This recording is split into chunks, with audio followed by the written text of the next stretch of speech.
Today we'll talk about the history of English language.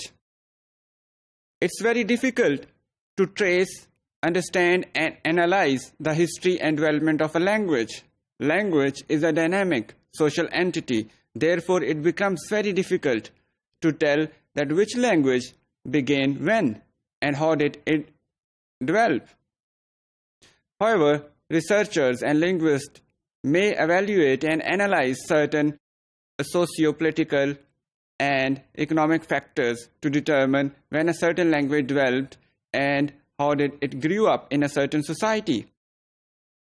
That is why it becomes imperative to see and understand the phenomena of language development and change before we trace the history of a language.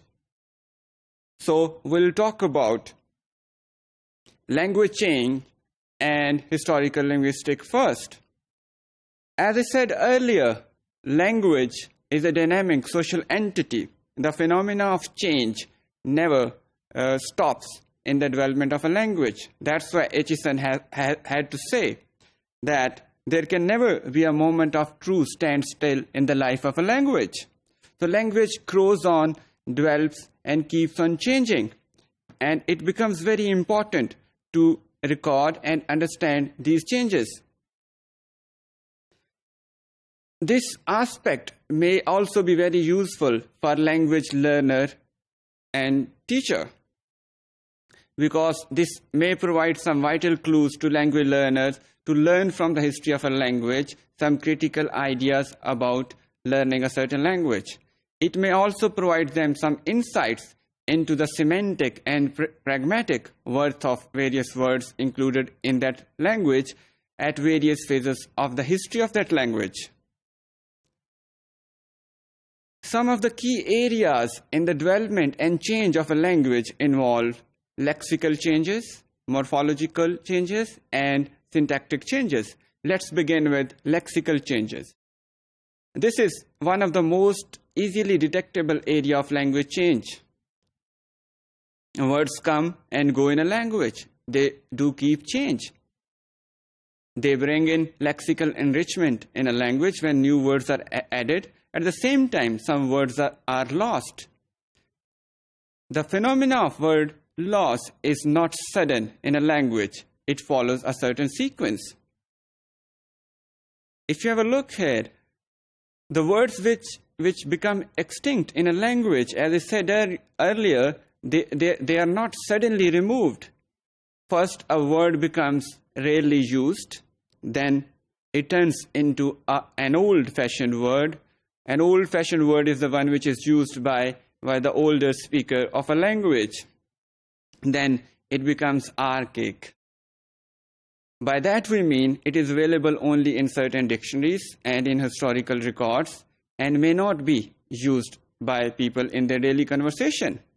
And at the end it becomes obsolete. By obsolete, we mean that word is dead and no more used by anyone or any user of the language. This may be available in some annals of the history and may be useful for a historian who would like to trace the history of that language. Morphological change is slightly complex as compared to lexical change and is closely related to syntactic change. The most important type of morphological change is by analogy.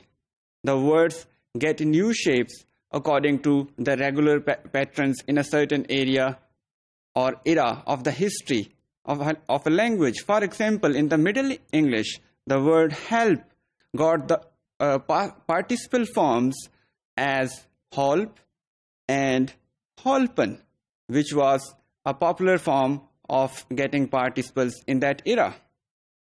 Syntactic change is a phenomena which involves a grammaticalization of the words as well. By that we mean that words, some common words become grammatical or function words. Otherwise, they used to be a complete content word. For example, the word will used to be a full word or content word but it turned into a grammatical word. Previously, it meant to want. For example, if I say, I will go, that means I want to go. But these days, it is only a grammar word. Phonological change is the one which is more regular as compared to other changes in a language. And this could be observed on regular patterns. And this also occurs in a variety of forms. For example, in form of a change in single sounds, or in the sounds of words, or in the sounds of more than one word. And we can observe these changes by tracing the history of spoken words or spoken language in different phases. For example, if we look at the word controversy, the older speakers of English language used to put emphasis on the first syllable of this word. However, in the contemporary English, most speakers would like to put stress on the second syllable of the same word.